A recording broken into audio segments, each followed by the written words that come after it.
Amigos, ¿cómo están? Oigan, pues ya listos para dar la continuación del tema la realidad. Recordemos un poco lo que vimos en la presentación pasada. Vimos la definición de la Real Academia Española y bueno, ellos hablan de que la realidad es la existencia real o efectiva de algo.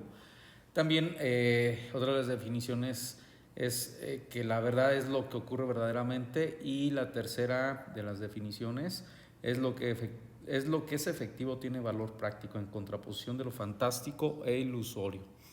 Bueno, de acuerdo a la Real Academia Española y las definiciones, creo que por lo que respecta a lo que hoy propone la física cuántica y la misma ciencia, se quedan un poco cortas estas definiciones.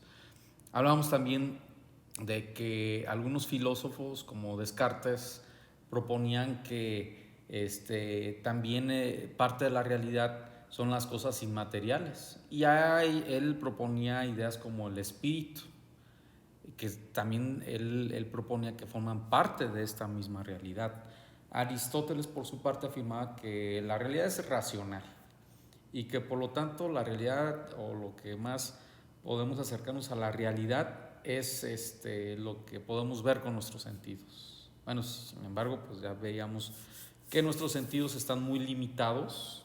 Tengo una oportunidad de ver los espectros y pues nos dimos cuenta que en el espectro visible vemos una realidad muy limitada, en el audible también, y cosas por el estilo. Entonces Aristóteles, pues, por su parte, creo que también se queda corta un poco su definición. Kant, en cambio, consideraba como realidad únicamente lo que se ha dado por experiencia, porque según la experiencia, pues lo que a través de los sentidos hace que tú la puedas reflejar al exterior, ¿verdad? Aunque propone algo interesante, creo que faltan ahí algunos conceptos para complementar bien la idea, o por lo menos lo que hoy en día grandes maestros están proponiendo.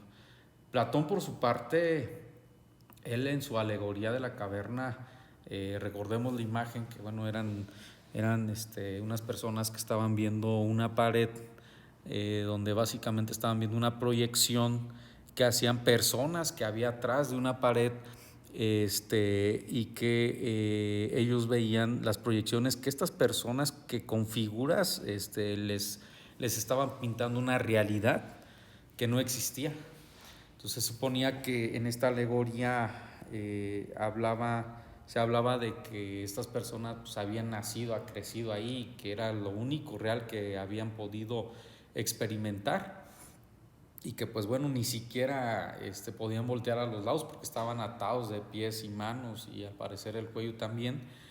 Y esto hacía que pues ellos únicamente concibieran desde pequeños esa realidad que les pintaban. Sin embargo, bueno, en la misma imagen veíamos que una de las personas pudo darse cuenta y salir de la cueva y ver un mundo real. Hablamos también de lo interesante que, bueno, imagínense el impacto que debe de ser alguien encerrado toda su vida en una caverna viendo imágenes, y que después salga para ver el sol, la naturaleza, toda la maravillosa existencia que nosotros podemos disfrutar, pues debe ser aterrador, ¿verdad? O sea, no sé cómo poder describir eso, pero definitivamente también Platón ya hacía una propuesta muy interesante, porque él hablaba de que tenía un sentido gnóstico, también un mensaje oculto, en el cual, pues bueno, eso representaba a la persona que había salido al mundo real, representaba el despertar de conciencia, que bueno, es una de las cosas por las cuales nosotros estamos dando estas charlas, y que pues bueno, primero ser conscientes de que percibimos una realidad muy limitada, pero también es conocer lo que hay y que no podemos percibir, pero que es un mundo que ahí está, y que poco a poco vamos a ir pudiendo convivir y percibir esos mundos más sutiles que hasta la fecha, bueno, pues nuestros sentidos todavía no son capaces. Hablamos del espectro visible, que bueno, pues nosotros tenemos prácticamente un espectro muy limitado para poder ver el 100% de la realidad. Por ejemplo, pues No podemos ver las ondas de radio, las microondas, los infrarrojos, ultravioleta, rayos X, rayos gamas. Hablábamos también de que hay un espectro audible y que, bueno, también es muy limitado, que por ejemplo nuestro espectro audible oscila entre los 20 y 20.000 gigahertz, cuando por ejemplo un gato y un perro pues pueden alcanzar de los 20 a los 40.000. Y bueno, no se diga un delfín, por ejemplo, puede captar sonidos hasta 160.000 Hz. Entonces, creo que nos estamos perdiendo de mucho que no podemos ver ni percibir, pero que es real y que ahí está, y que es un mundo que ahí está. Yo les planteo algo, les comentaba, imagínense cuando, yo creo que todos hemos visto un perro que de pronto se pone a ladrar, pero cuando nos asomamos no hay nadie. ¿A quién le está ladrando? ¿A qué le está ladrando? Bueno, ellos, por lo que ya el día de hoy podemos nosotros comprender, ellos pueden percibir energías que nosotros no, y que son reales y que ahí están. Pero bueno, esos son temas que iremos descubriendo más adelante.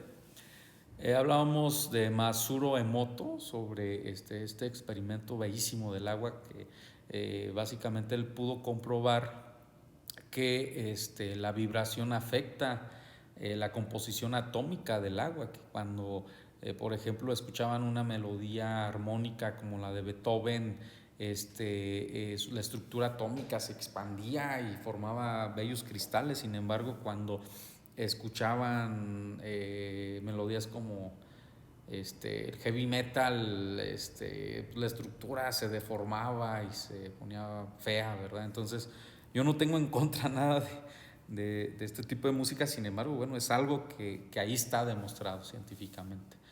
Cábala, vimos un poco acerca de lo que habla Cábala, y pues bueno, es el tema de hoy, que ellos ya hace miles de años proponían una realidad de 10 dimensiones, y bueno, es lo que vamos a ver el día de hoy, cómo física cuántica está muy de acuerdo en esta idea de 10 dimensiones, de mundos paralelos, de dobles cuánticos, y bueno, va a ser muy interesante la clase del día de hoy, pero primero vamos a iniciar con la definición de qué es la ciencia. Y bueno, la ciencia es la rama del saber humano constituida por un conjunto de conocimientos objetivos y verificables. Entonces, primero tiene que ser objetivo y verificable sobre una materia determinada. Bueno, eso es lo que es la ciencia, ¿no? Que son obtenidos mediante la observación y la experimentación, la explicación de sus principios, causas y formulación y verificación de hipótesis, y se caracteriza además por la utilización de una metodología adecuada para el objeto del estudio y la sistematización de los conocimientos. Sin embargo, no todo lo que ellos proponen es verificable, ¿verdad? Y hay algunas cosas que, bueno, ellos usan un método, que es el método científico, que consta de la observación, que pues, la fase inicial en la cual se comprende la investigación y se recolecta análisis y se organizan datos relacionados con el tema. Después, el segundo paso es la proposición, que es el punto de partida donde se plantea la duda que el científico se propone despejar, para después pasar al siguiente paso, que es la verificación y la experimentación. En este paso se intenta comprobar la hipótesis a través de experimentos sujetos al rigor científico, o sea, tiene que ser verificable y comprobable. Y luego dar lugar a la demostración, en donde se analiza si la hipótesis se pudo demostrar, apoyándose en los datos obtenidos. Y pues bueno, la etapa final básicamente, ahí se indican las causas del resultado o de los resultados de la investigación, y se reflexiona acerca del conocimiento científico que se generó. Sin embargo, bueno, sí es importante decir, yo no soy anticientífico, o sea, yo estoy muy, pues estoy muy de acuerdo con el conocimiento. Creo que sí tenemos que ser muy cuidadosos en poder verificar y comprobar las cosas. Sin embargo, bueno, hay muchas incógnitas que la ciencia, primero ellos ponen la regla, ¿no? Entonces dicen, hay un método científico y si no es por medio de este método científico, no es científico. Sin embargo, su mismo método científico se lo han pasado por no sé dónde, pero definitivamente, o sea, todos estamos muy conscientes de que no es así. Y es muy fácil pues de argumentar esto que estoy hablando, ¿no? Simplemente, por ejemplo, la misma ciencia no se ha podido ni se va a poder,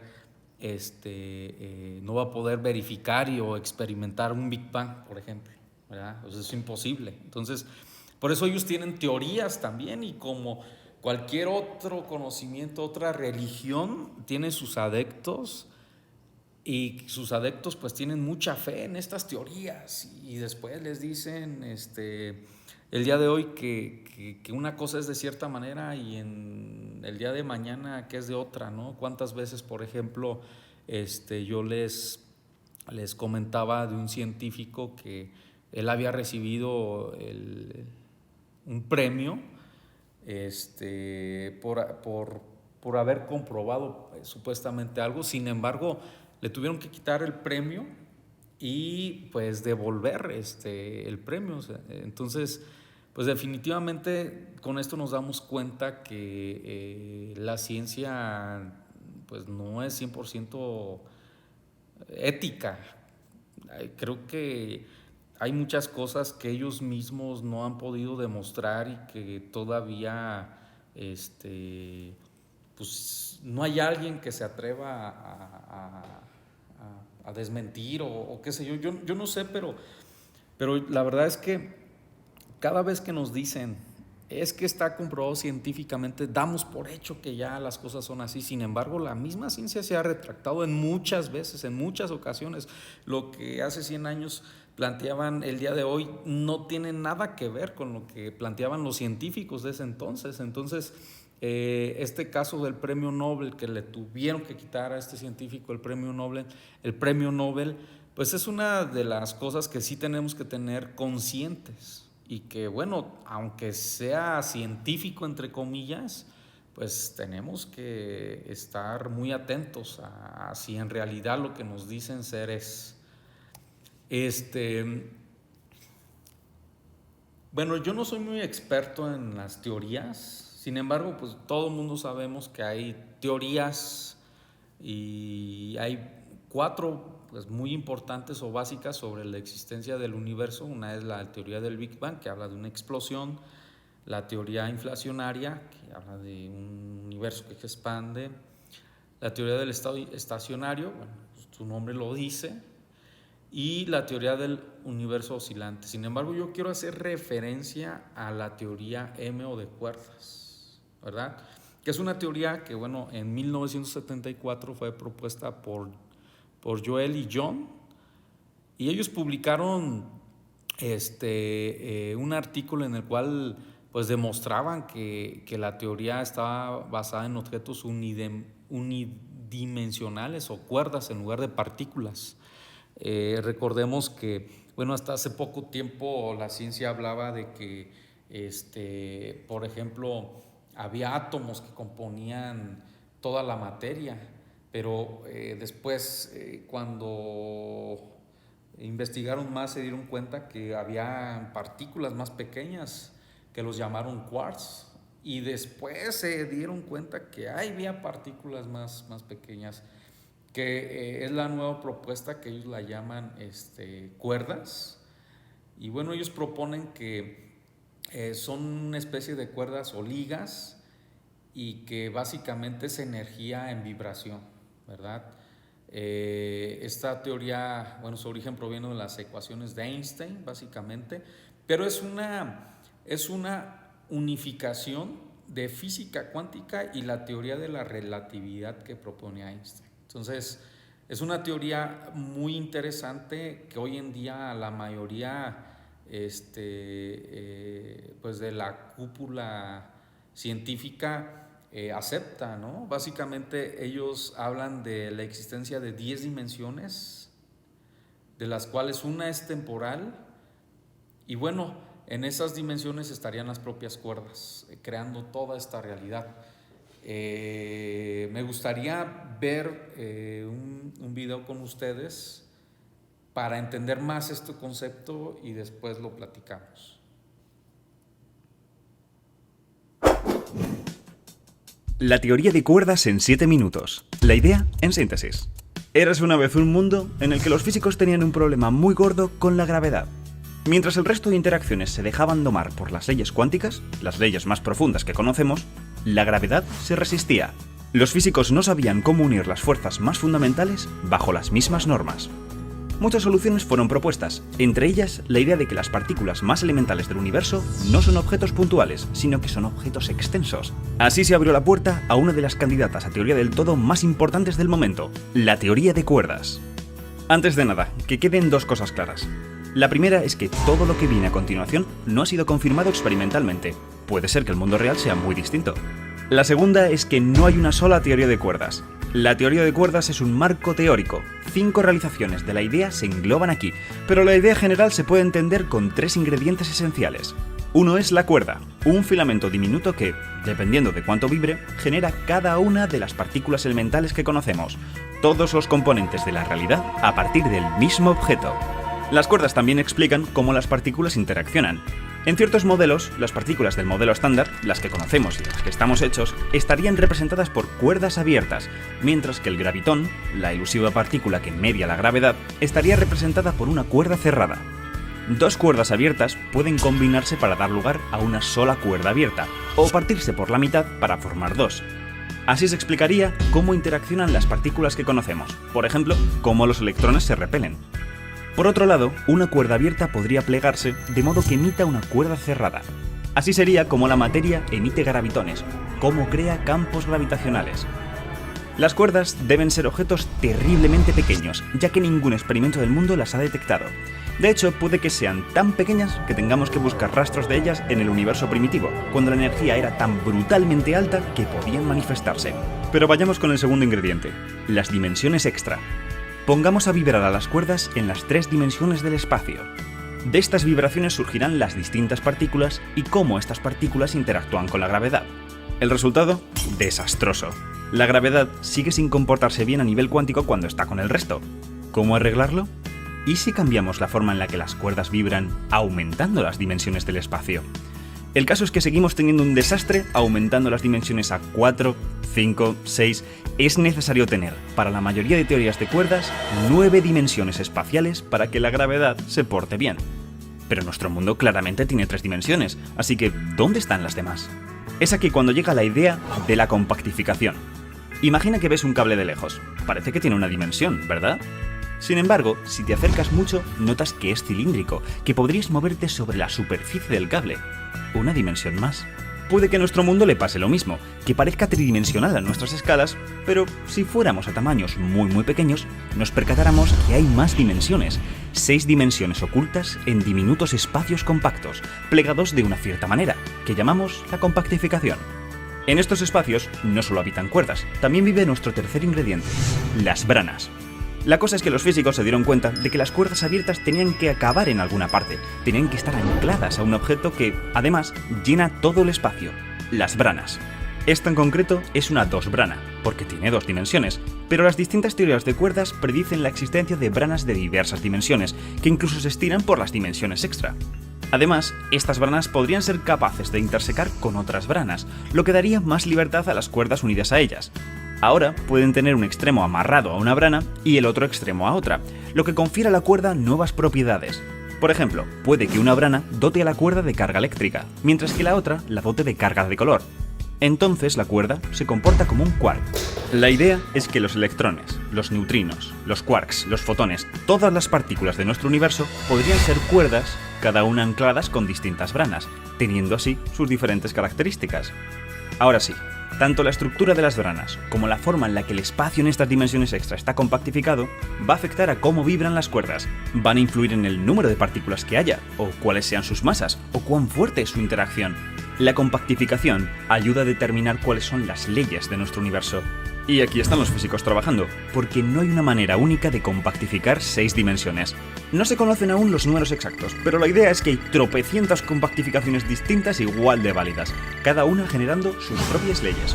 Este paisaje de diferentes posibilidades se llama el landscape. Algunas personas apuntan a esto como una maldición.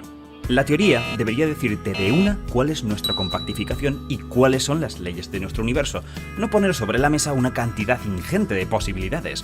Sin embargo, otros piensan que detrás de esto hay algo fundamental. Al igual que la astrofísica nos dice que hay varias maneras de fabricar un sistema planetario que, de hecho, existen en el cosmos, puede ser que lo que la teoría de cuerdas nos está diciendo es que hay varias maneras de fabricar un universo y que nosotros somos uno con una compactificación concreta entre muchos otros universos completamente distintos, conviviendo en un multiverso. Dejando estas batallas a un lado, os hemos contado que existen 5 teorías de cuerdas distintas. Bueno, lo cierto es que eso es lo que pensaban los físicos al principio, pero con el tiempo fueron notando que en realidad no son tan diferentes. Están conectadas por dualidades. Por ejemplo, estas dos. En principio parecen teorías muy distintas, con sus peculiaridades, pero lo cierto es que con una cierta transformación puedo convertir una en la otra y viceversa. Lo que estas equivalencias nos están diciendo es que todas las teorías de cuerdas están hablando de lo mismo, solo que cada una lo comunica de una manera distinta. Podríamos verlo como que cada teoría es un sentido, cada uno percibe el mismo mundo pero de una manera particular. Y de hecho, al igual que detectar un sonido es mucho más sencillo con el oído que con el olfato, hay ciertos cálculos que son sencillos de obtener con una teoría, pero infernales con otra. Las dualidades se siguen estudiando, pues nos llevan a sitios insospechados, a lugares como a la famosa teoría M, una teoría que, aunque conectada, ni siquiera es una teoría de cuerdas, o a lugares en los que lo que nos parece tridimensional podría ser realmente bidimensional, pero de esto hablaremos en otra ocasión.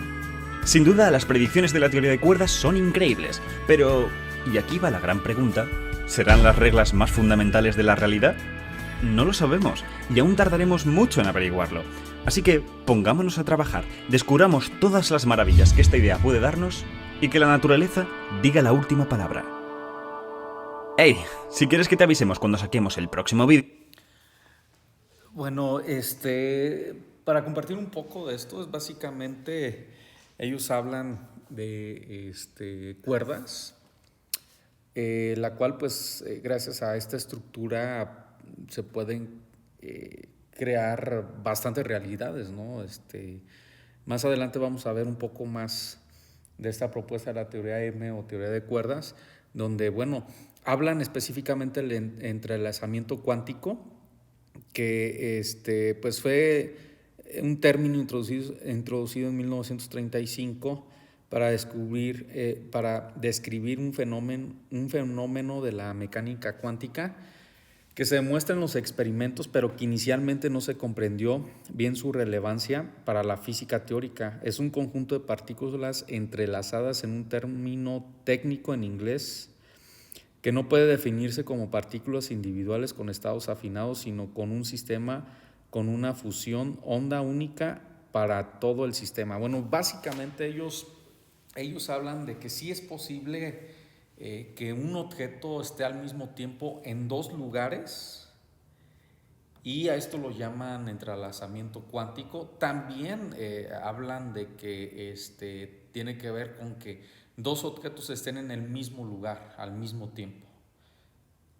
Algo que, bueno, viene a proponer la física teórica, ya que, bueno, la física común no se ha podido explicar. Que, bueno, por eso la misma ciencia tuvo que recurrir a otro tipo de propuestas. Hablan también de la superposición cuántica, que, bueno, es un principio fundamental de la mecánica cuántica que sostiene que un sistema físico tal como un electrón existe en parte en todos sus teóricamente posibles estados o la configuración de sus propiedades de una forma simultánea, pero cuando se mide da un resultado que corresponde a solo una de las posibles configuraciones. Bueno, esto tiene que ver más que nada con que ellos afirman que hay miles de posibilidades, pero que cuando hay un observador estas miles de posibilidades se materializan nada más en una, de acuerdo a lo que el observador influencia en cierto hecho. Más adelante vamos a ver otro video para entender más un poco este concepto, pero básicamente hablan de lo mismo, ¿no? Que sí depende mucho del observador el poder crear cierta realidad entre miles de posibilidades. También hablan de dobles cuánticos, hablan de mundos paralelos, y pues bueno, quiero dejarles con otro video para poder entender más estos conceptos.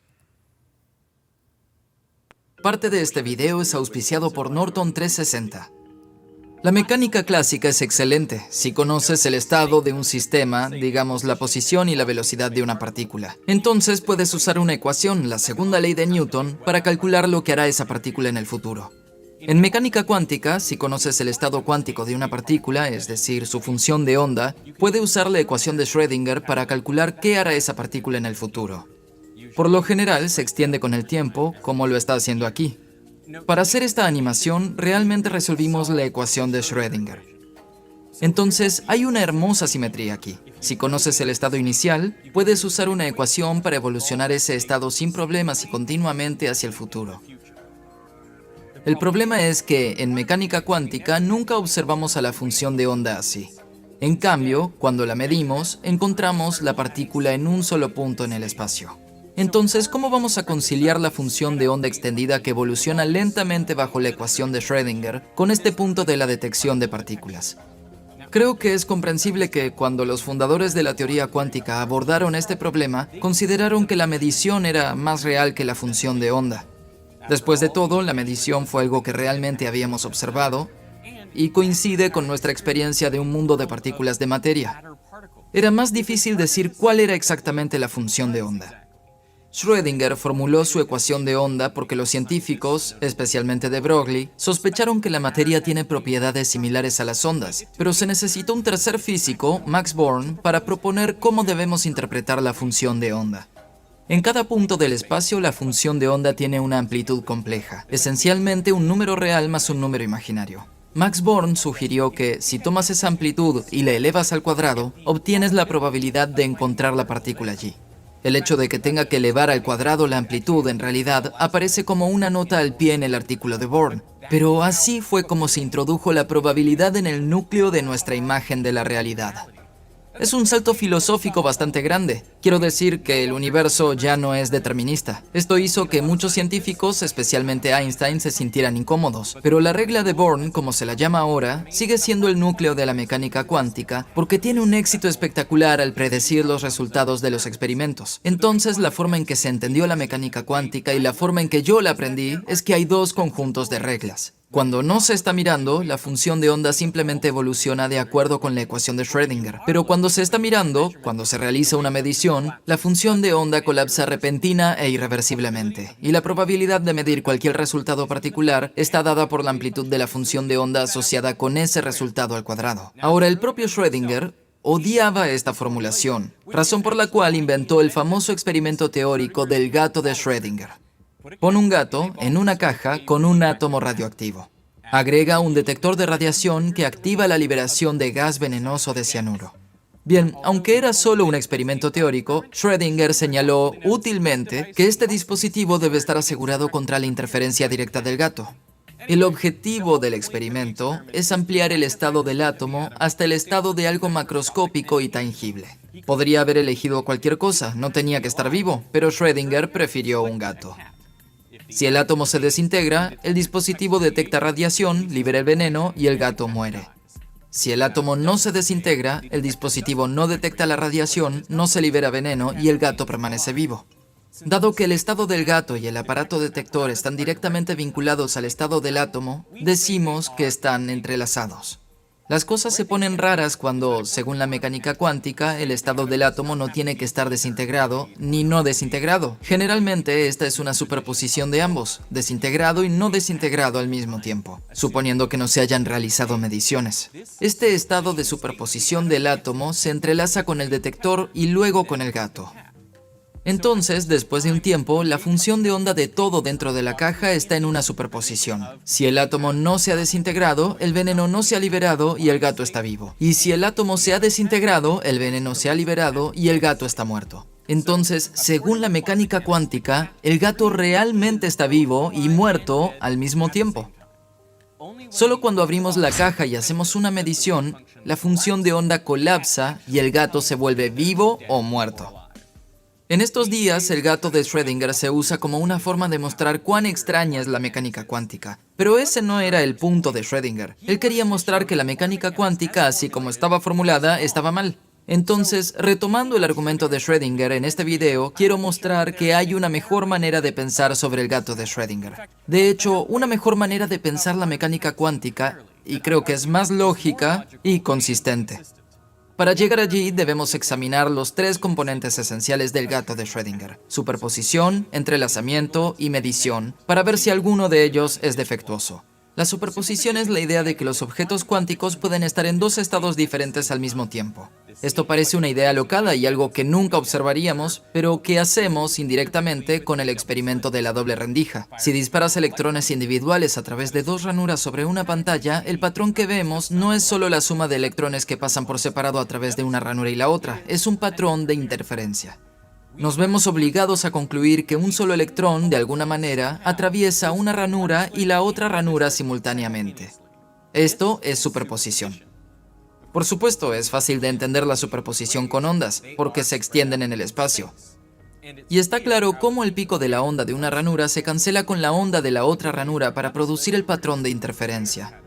Y afortunadamente sabemos que cuando no estamos mirando, los electrones están representados por una onda, la función de onda. El experimento de la doble rendija es evidencia concreta de que esta onda permite que electrones individuales pasen a través de ambas rendijas al mismo tiempo. Entonces la superposición tiene fundamentos sólidos.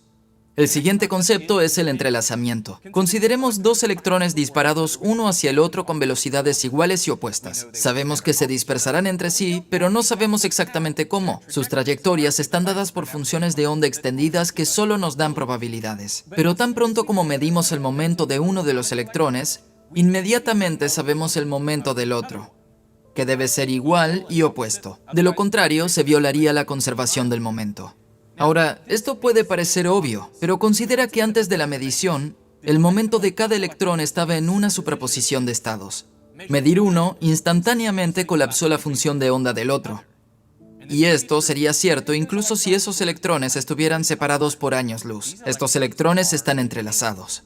Lo que realmente sucede aquí es que después de interactuar, los electrones no tienen funciones de onda separadas en absoluto. Se describen mediante una función de onda única, y esto es lo que significa estar entrelazado. Esto explica por qué medir uno afecta inmediatamente al estado del otro, porque la función de onda única se ha colapsado. De hecho, si fuéramos rigurosos, tendríamos que decir que solo hay una función de onda, la función de onda del universo entero, que incluye absolutamente todo. Pero en el caso de partículas cuánticas no entrelazadas aisladas, podemos razonablemente hablar sobre sus funciones de onda individuales, y luego, una vez que interactúan con otra cosa, el entrelazamiento es el resultado. Entonces, lo que hemos visto es que la superposición es realmente lo mismo que describir sistemas con ondas. Un entrelazamiento significa que después de que las partículas interactúan, se describen mediante una función de onda única. Estas son partes fundamentales de la teoría cuántica, describiendo sistemas con funciones de onda que evolucionan de acuerdo con la ecuación de Schrödinger, lo que nos deja solo mediciones. Recuerden que el postulado de medición se agregó como un segundo conjunto de reglas para conectar las matemáticas de la mecánica cuántica con lo que realmente observamos. Pero, ¿no parece extraño que haya una regla sobre cómo evolucionan los sistemas cuando no estamos mirando y una regla diferente para cuando miramos? Cuando lo reducimos, la medición es solo la interacción de un sistema cuántico, electrones y fotones, con otro sistema cuántico. Y sabemos exactamente cómo manejarlo. Simplemente evolucionamos sus funciones de onda de acuerdo con la ecuación de Schrödinger. Entonces, ¿qué pasa si descartamos todas las reglas asociadas con la medición? Bueno, entonces en el experimento teórico del gato de Schrödinger, el átomo radioactivo en una superposición de desintegración y no desintegración se entrelaza con el detector y a su vez con el gato. Recuerda que estamos hechos de electrones y átomos que obedecen las leyes de la mecánica cuántica, así que también somos mecánicamente cuánticos. Entonces, cuando abrimos la caja no hay medición ni colapso de la función de onda, Simplemente nos entrelazamos con el estado del todo dentro de la caja. Entonces vemos al gato vivo y vemos al gato muerto. ¿Y cómo es posible eso? Supongo que nunca antes has visto un gato vivo y muerto a la vez. Pero la solución es que el tú que vio al gato vivo y el tú que lo vio muerto, en realidad habitan mundos separados. Con eso quiero decir que existen en sus propias realidades completas y esas realidades nunca interactuarán. Pero, ¿de dónde vienen estos mundos separados? Bueno, lo que no he mencionado todavía son todas las partículas del medio ambiente, las moléculas del aire, los fotones, todo lo que no estamos registrando. Si un objeto cuántico en una superposición se entrelaza con el medio ambiente, se dice que se somete a decoherencia ambiental. Esto ramifica la función de onda del universo, esencialmente dividiendo el universo en dos copias ligeramente diferentes. Entonces, un relato más realista del gato de Schrödinger sería así. El átomo radioactivo evoluciona del 100% no desintegrado a una superposición cuántica de desintegración y no desintegración. El detector se entrelaza con este estado de superposición del átomo. Pero el detector está siendo bombardeado por todas estas moléculas de aire y fotones en la caja que rebotarían de manera diferente si se detecta radiación o no. Casi de inmediato el detector se entrelaza con el estado del medio ambiente. La decoherencia ramifica la función de onda en dos. En ese momento, tú estás dividido en dos copias idénticas, uno entrelazado con cada resultado del experimento, y sigues siendo idéntico hasta que abras la caja, pero en este caso el gato en realidad está vivo o muerto y lo descubres al abrir la caja. Lo que desconocemos es que el otro resultado también sucedió, solo que para alguien que ya no eres tú. Quiero decir que ambos observadores provinieron de ti, pero ya no eres tú y ya no son idénticos entre sí. Esta interpretación de la mecánica cuántica se llama muchos mundos y fue formulada por Hugh Everett. Y si es verdad, la ramificación de la función de onda está sucediendo todo el tiempo, con tanta frecuencia de hecho que la tasa puede ser infinita. Crear infinitos mundos sutilmente diferentes todo el tiempo puede sonar inverosímil, para decirlo suavemente, pero ten en cuenta que todos esos mundos son naturalmente parte de las matemáticas de la mecánica cuántica. Esta interpretación simplemente los toma en serio. Para deshacerse de ellos se requiere algo así como el colapso de la función de onda. Y el punto es que nuestra experiencia de la realidad sería la misma en la imagen de muchos mundos como lo es si la función de onda colapsara. Pero la formulación es mucho más limpia y elegante. Todo lo que tenemos son funciones de onda que evolucionaron bajo la ecuación de Schrödinger. Implica que los fundadores de la teoría cuántica pueden haberlo entendido exactamente al revés. La función de onda es la imagen completa de la realidad y nuestra medición es solo una pequeña fracción de ella, la parte con la que nos entrelazamos cuando interactuamos con un objeto cuántico en una superposición. El universo también vuelve a ser determinista. Cada resultado ocurre el 100% del tiempo. Simplemente no nos parece así porque solo experimentamos nuestra pequeña porción del multiverso. Ahora, imagino que muchos de ustedes tienen preguntas y posiblemente objeciones a esto, así que fui a ver al experto. Hola. ¿Cómo estás? Pasa. De acuerdo, quería hacer este video sobre muchos mundos, pero me preocupaba arruinarlo. Así que vine a conocer al profesor de Caltech, Sean Carroll, quien literalmente escribió un libro sobre muchos mundos. Aquí está el libro. Hay algo profundamente oculto donde quiera que haya libros disponibles. Comencemos. Probablemente con el tipo común de preguntas de YouTube. Sí. Los argumentos en contra de Sí. esto. ¿Cuáles son? ¿Cuántos son? ¿Cuántos mundos hay? Bien. Primero es la observación de la energía. ¿Cómo se conserva la energía? Está completamente claro en las matemáticas que la energía de toda la función de onda está conservada al 100%, pero hay una diferencia entre la energía de toda la función de onda y la energía que perciben las personas en cada rama. Entonces, lo que debes pensar no es en duplicar todo el universo, sino en tomar una cierta cantidad de universo y subdividirlo, cortándolo en dos partes. Las piezas se ven idénticas desde el interior, excepto que una ha subido y la otra ha bajado o algo así. Pero en realidad están contribuyendo menos que el original a la energía total del todo. Hagamos la pregunta sobre cuántos mundos hay. Sí. ¿Con qué frecuencia se ramifican? Bien, no tenemos idea. Es la respuesta corta. Y creo que es vergonzoso que no tengamos ni idea. Ciertamente es a menudo, ciertamente es mucho, ¿verdad? El universo se ramifica cuando un sistema cuántico en superposición se entrelaza con su entorno. Entonces, tienes núcleos atómicos en tu cuerpo que son radioactivos. Se desintegran 5000 veces por segundo. Hay una desintegración radioactiva en tu cuerpo. Cada uno de esos se desintegran o no, lo piensas como una superposición. Una vez que se desintegran, interactúan con lo que los rodea, se entrelazan y el universo se ramifica. Es su función de onda, ¿sí?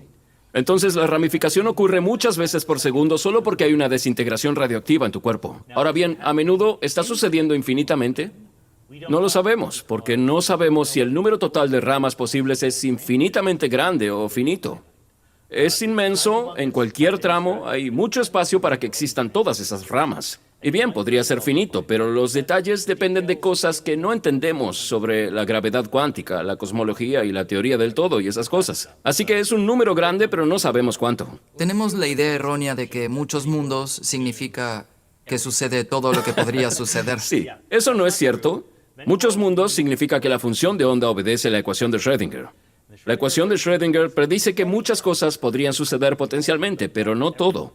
Entonces, por ejemplo, un electrón nunca se convertirá en un protón. Violaría la conservación de la masa, la conservación de la carga, todas esas cosas. Cosas que la ecuación de Schrödinger dan cero probabilidad de que sucedan.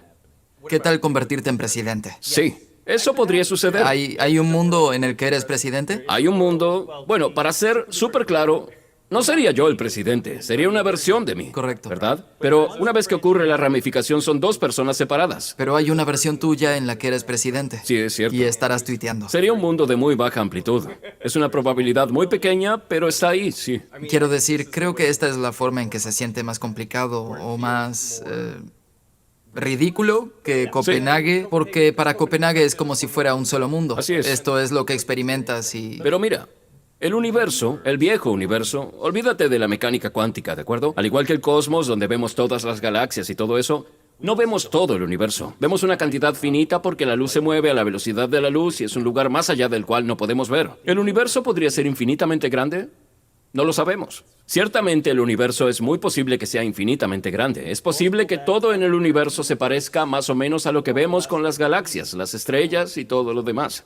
Si eso es cierto, hay un número infinito de copias de personas exactamente como tú. Algunos de ellos son presidentes, otros ganan campeonatos de la NBA, algunos son supermodelos, lo que sea. Esto es solo porque hay muchos cambios diferentes en los átomos, ¿ok? No tiene nada que ver con la mecánica cuántica o la rareza. ¿Eso te molesta? ¿Te hace enojar? Más o menos. Creo que tal vez debería. Pero estoy de acuerdo, es menos extraño que la idea cuántica. Y creo que en ambos casos es porque, ya sabes, con los seres humanos hay algunos sesgos cognitivos. No sé cómo se llama, pero hay un sesgo cognitivo que dice que las únicas probabilidades para cualquier cosa son 0, 50 y 100%. Y cuando te digo que algo puede suceder, pero la probabilidad es realmente muy baja, la gente piensa, pero podría suceder. Déjame concentrarme en esa posibilidad de que suceda. Y digo, no, no lo hagas. Simplemente no es suficientemente probable para que valga la pena preocuparse. Cuando el mundo se ramifica aquí, ¿se ramifica instantáneamente más lejos? La respuesta es que depende de ti. Esa es la parte molesta de la respuesta. Puedo escribir una descripción en la que la ramificación ocurre instantáneamente en todo el espacio. Utilizo esa descripción para hacer predicciones sobre lo que la gente verá. Esas predicciones resultan 100% ciertas. Puedo escribir una descripción alternativa en la que el tipo de ramificación se extiende a la velocidad de la luz y hago un conjunto diferente de predicciones, pero adivina qué, son exactamente las mismas. No hay diferencia entre lo que esas dos imágenes realmente predicen. Y lo que esto refleja es que Dios no sabe sobre ramificaciones. Hay una función de onda del universo, eso es todo lo que realmente existe, ¿bien? Romper la función de onda del universo en diferentes piezas que tú y yo llamamos ramas o mundos es muy conveniente para nosotros, los seres humanos, pero eso es todo. No está integrado en el tejido de la realidad misma. Es exactamente como con el aire en esta sala. En lugar de enumerar la posición y la velocidad de cada molécula de aire, solo te digo la temperatura y la presión y cosas así, ¿verdad? Esa es una descripción conveniente para nosotros, los seres humanos, no la descripción completa de la realidad. Y las ramas son exactamente iguales. Entonces, si te molesta que haya dos formas diferentes de describir la ramificación, recuerda que toda esta idea es solo una convención humana. Bueno, creo que es muy interesante el video. Creo que ya tenemos un poco más claras las cosas. Sin embargo, estos conceptos son muy complejos, Pero básicamente, a grandes rasgos, la ciencia habla por medio de la física cuántica de un universo y multiuniversos, miles de posibilidades o cientos de posibilidades, donde también en cada una de las posibilidades existe una versión de cada uno de nosotros o doble cuántico con mayores o menores capacidades. Es decir, ahorita mismo hay un doble cuántico que está viendo tal vez otro tipo de presentación, un video de música o algo, o está una versión mejorada en la cual, pues bueno, está viendo temas más interesantes o que le dejan algo, ¿verdad?, para su vida. Entonces, básicamente la ciencia propone algo muy novedoso que es muy bueno tenerlo en cuenta, puesto que aquí nos vamos a ir explicando cosas que anteriormente pues definitivamente no podríamos explicarnos de otra manera. Ellos hablan de la superposición y bueno, tengo la definición de la Real Academia Española, que de igual manera pues bueno, se queda muy corta. El experimento de Young de la doble rendija es impresionante cómo tener consciente que la materia se comporta de acuerdo al observador. La vez pasada dábamos un ejemplo en el cual hablábamos de una persona, imagínense una persona muy negativa, va pasando por la calle, pues esa persona piensa que todo el mundo se le queda viendo mal y todo eso, y voltea y le dice, ¿qué me ves? Y sin embargo, todas las demás personas saben y están conscientes de que esa persona pues tiene algún problema interno, ¿no?, que hace que él vea una realidad diferente y pareciera que todo el mundo lo está insultando cuando todo el mundo sabemos que no es así. Entonces, esto es algo relacionado con eso, ¿no? De acuerdo al observador, tú puedes crear tu realidad. Vimos el experimento del gato de Schrödinger, en el cual pues básicamente hay una versión en la cual el gato está muerto y otra versión en la cual el gato está con vida. ¿Cuál de las dos versiones es la real? Bueno, depende del observador. Tal vez ahorita no entendamos muy bien estos conceptos, pero pues a grandes rasgos tiene que ver como, por ejemplo, ¿qué pasa con aquel observador pesimista? Bueno, pareciera que cuando sale a comer y todo eso, todo lo malo le pasa a esa persona, y al positivo pues es como que se les dan todas las cosas. Eso es porque son dos tipos de observadores diferentes, uno muy pesimista, uno pues que ve la vida de otro punto de vista, y de acuerdo a esa observación crean una realidad diferente. Eso tiene que ver, y vamos a ir uniendo conceptos cabalísticos con todo este conocimiento para darnos cuenta, pues bueno, la idea es que teniendo consciente todo este conocimiento, empecemos de alguna otra manera a mejorar nuestra realidad. Les dejo otro video así rápidamente, es el experimento de la rendija. Bueno, el experimento de la doble rendija. Lo que nos enseñan en el colegio no es exactamente la verdad. Además, los sentidos nos gastan bromas. Uno debe preguntarse, ¿qué es la realidad en la que nos encontramos? Los físicos modernos dicen que no son más que ondas de información. ¿Me lo creo? Eso espero. ¡Oiga! Así que hago magia en la cancha. Sí, yo siempre escojo primero al niño prodigio. El doctor Quanto dice que todo el mundo tiene poderes mágicos, que todo el mundo los usa, que los usa siempre. Cada vez que uno mira. Y aquí tenemos al padre de todos los misterios cuánticos. El experimento de la doble ranura, que tiene muy mala fama. Para entender este experimento, primero tenemos que ver cómo actúan las partículas o las bolitas de masa.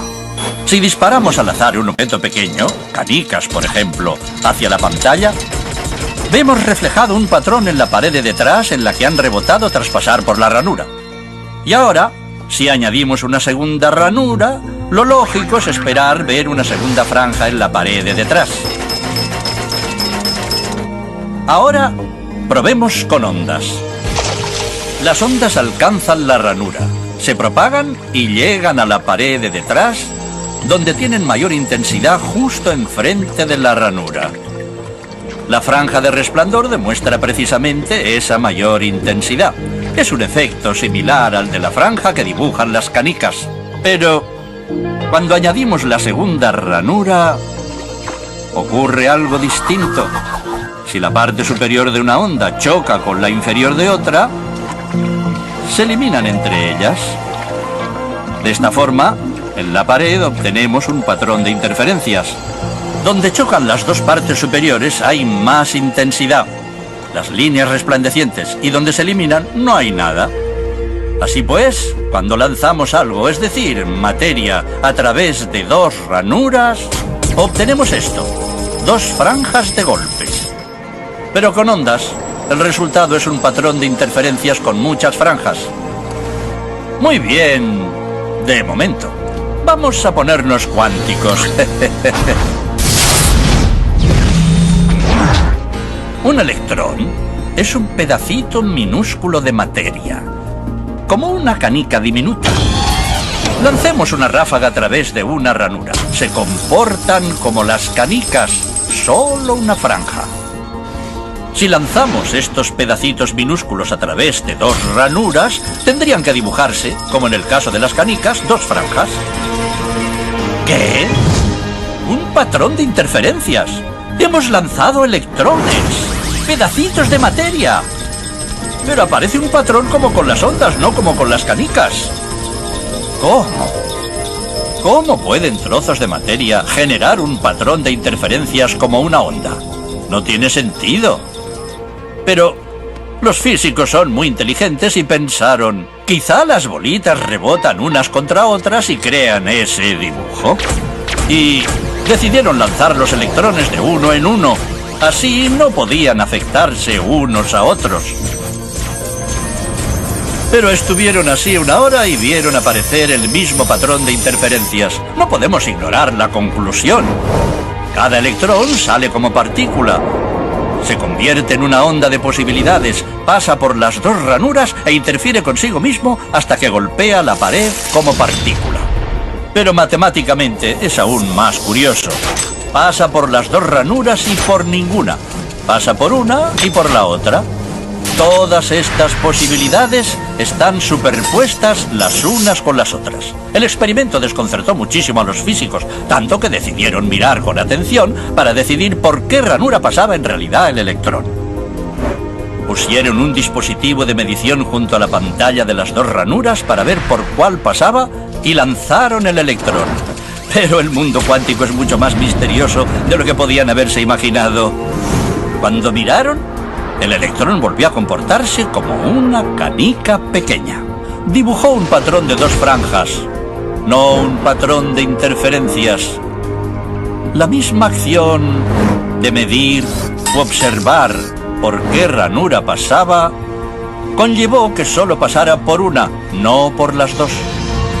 El electrón decidió actuar de manera distinta, como si fuera consciente de que lo observaban. Y en ese momento los físicos adentraron para siempre en el extraño submundo de los acontecimientos cuánticos. ¿Qué es la materia? ¿Canicas? ¿Ondas? ¿Y ondas de qué? ¿Y qué tiene que ver el observador con todo esto? El observador destruyó la función de onda con solo mirar.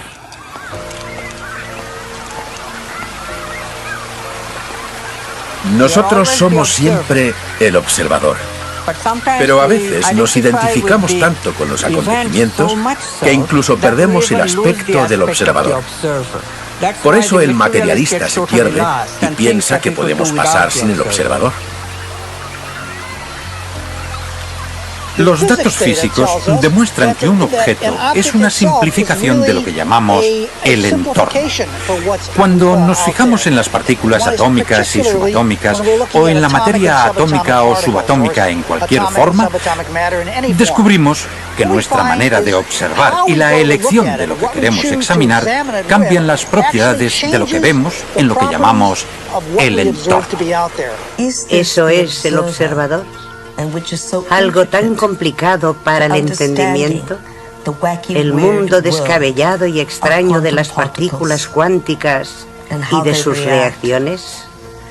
Eso es, pues, el observador. Y a pesar de que no podemos tener una ciencia cuántica sin la observación de los científicos que han llegado hasta allí, que la han descubierto capa tras capa tras capa, todos son observadores. Y ninguno está de acuerdo de forma concluyente con todas las teorías de la ciencia, porque matemáticamente todos la contemplan desde distintos ángulos de percepción. En mecánica cuántica no sabemos cómo situarnos en el mundo a nosotros mismos como observadores. No sabemos cómo tratarnos a nosotros mismos como observadores, como una parte más del sistema físico que describimos. La única forma que conocemos de estudiar la mecánica cuántica, como se entiende tradicionalmente, es manteniendo al observador fuera del sistema que describes.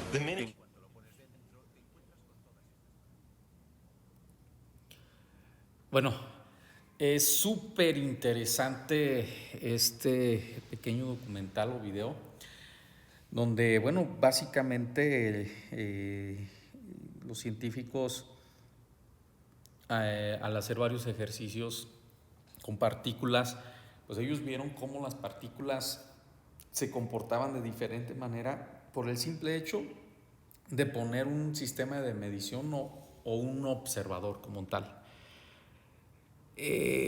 Con este descubrimiento, básicamente, pues la realidad es que la comunidad científica pues está desconcertada, ¿verdad?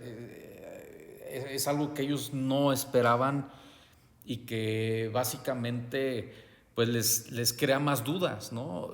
Con esto, de alguna manera, pues podemos confirmar que la ciencia, aunque ha hecho un esfuerzo muy grande, creo que falta mucho para poder explicarnos muchas cosas, ¿no? Como por ejemplo, ¿qué es la materia? O sea, ¿qué es la energía? ¿Y por qué la energía se comporta de diferente manera? El simple hecho que haya un observador a que no haya un observador. Entonces, esos son cuestionamientos de los cuales pues definitivamente tenemos que ser conscientes.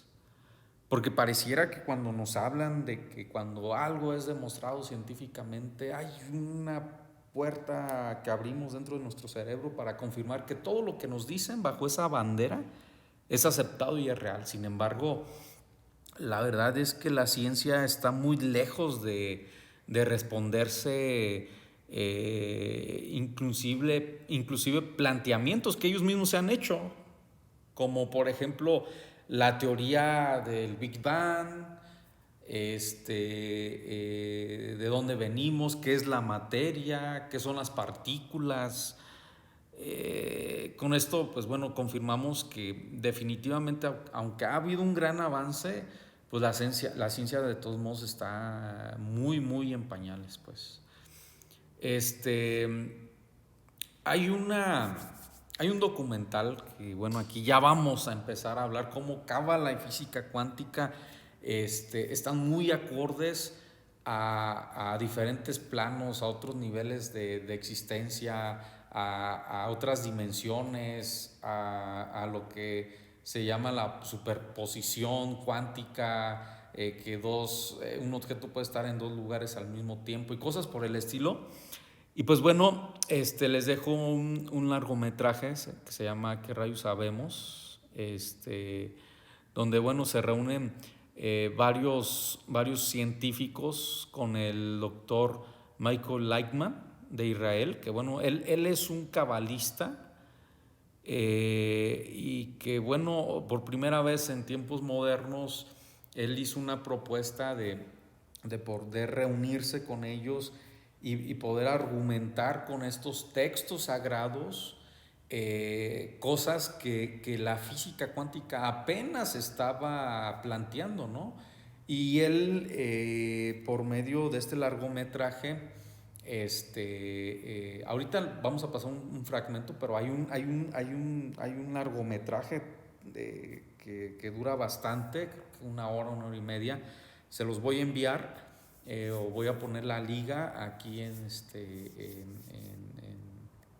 la descripción del video, en el cual vamos a poder ver cómo él se encierra con varios científicos y varios días están discutiendo varias teorías y él les está explicando qué es lo que dicen estos textos sagrados y ellos pues de alguna otra manera debaten y todo eso. Sin embargo, al final ellos se dan cuenta que la verdad es que es un conocimiento que ellos no esperaban y que definitivamente les abre un nuevo campo de posibilidades para poder resolver las incógnitas que, bueno, la ciencia ha buscado durante siglos, ¿verdad? Entonces, bueno, no quiero alargarme más, quiero pasar al video y pues bueno, después regresamos para despedirnos. Gracias.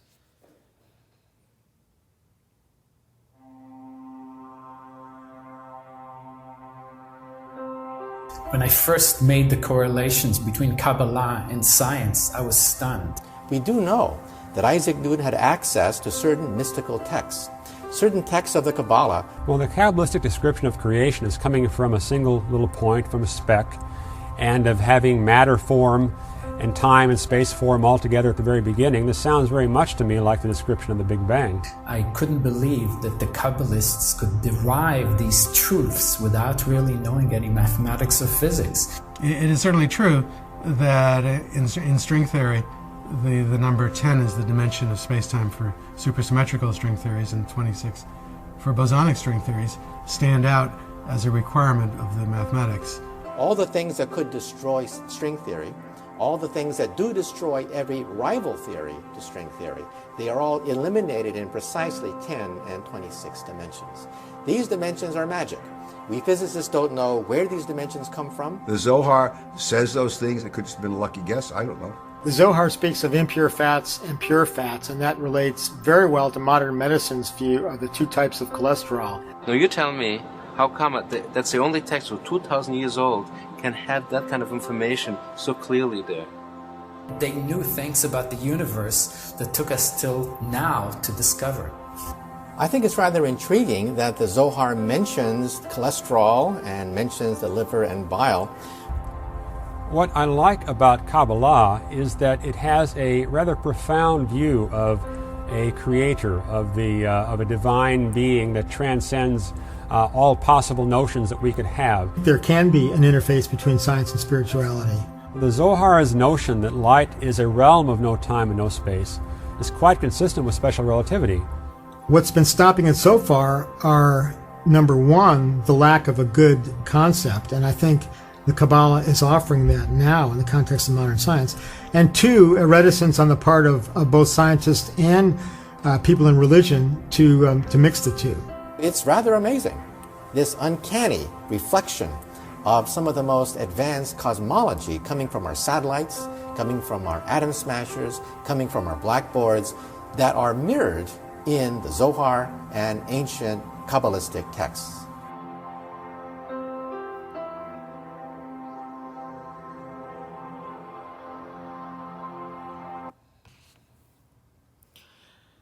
Bueno, vemos cómo ya varios científicos pues confirman que este conocimiento ellos no se lo esperaban y que bueno, ellos no sabían que el mismo Einstein tenía acceso a este tipo de textos sagrados y que bueno, él mismo se inspiró en estos textos sagrados.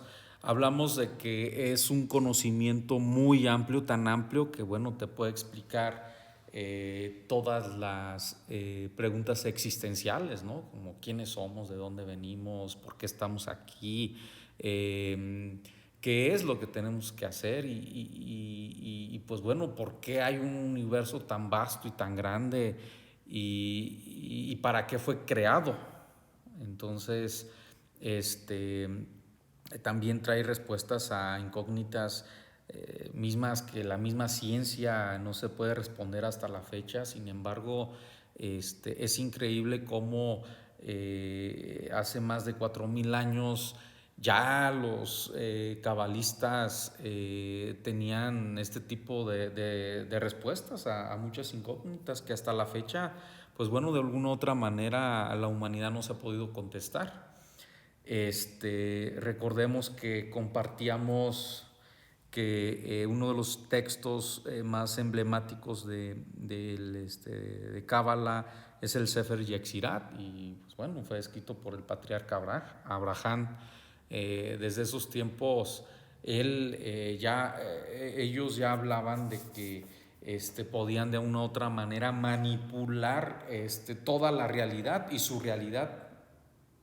Entonces, con esto pues nos damos cuenta que es un conocimiento muy, muy superior que definitivamente pues deja muy lejos a lo que todavía la ciencia que conocemos como tal se está apenas cuestionando. Inclusive estos textos sagrados pues ya se plantean preguntas mayores que la misma ciencia no sea ni siquiera sabe que existen, vaya. Entonces la verdad es que sí es un conocimiento muy profundo, muy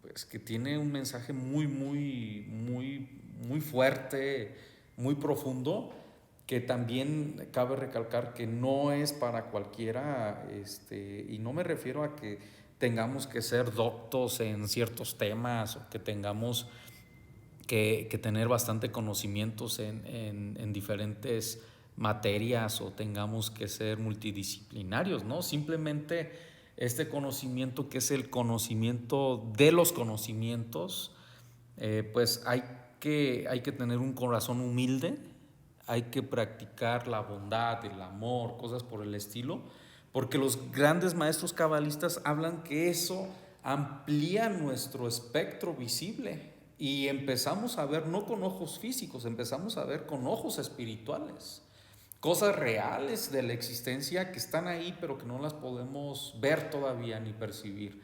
Sin embargo, gracias a algunas prácticas como la meditación, la alimentación, el mismo rezo, la oración, van ampliando ese espectro visible, espiritual, para poder ver y relacionarnos con todas estas realidades que a diferencia de una persona común pues no puede ver ni percibir. Entonces son planteamientos muy interesantes que poco a poco vamos a ir conociendo y que pues bueno, es importante primero tratar estos temas desde la ciencia, qué dice la física cuántica, qué dice la filosofía, y también pues qué está diciendo los textos sagrados. Entonces la idea es unir este rompecabezas y ser conscientes de que hay muchas cosas que están allá afuera, que existen pero que no las podemos ver. Les agradezco mucho y pues bueno, yo me despido. Gracias, hasta luego.